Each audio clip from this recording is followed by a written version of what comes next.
I want to be truthful. In my mind, there's this constant battle going on. My will versus God's will. God's will is to go out, make disciples of every nation. Go out, tell people about Christ. Give them an opportunity to know Him. My will is selfish and sometimes sinful.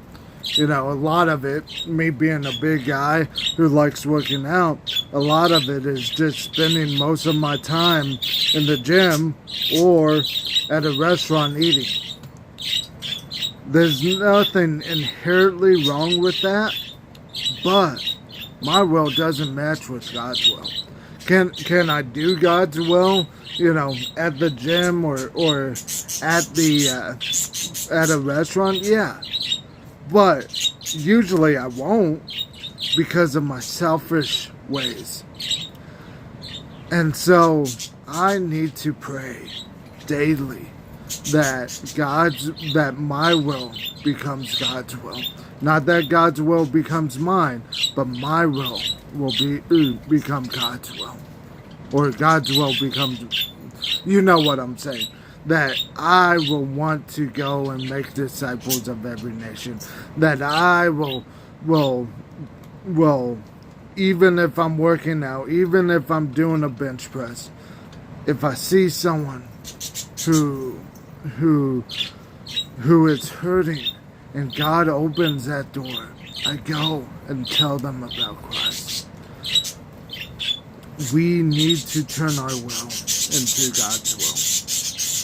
We need to not let our flesh win this constant battle going through our heads.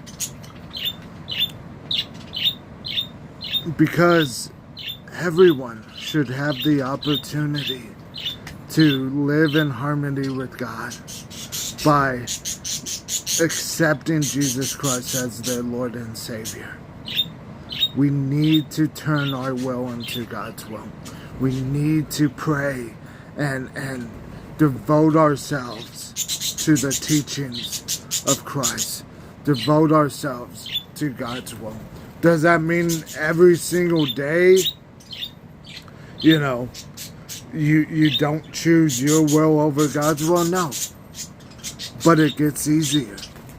Like in my life, it gets easier and easier to choose God's will over mine. Thank you.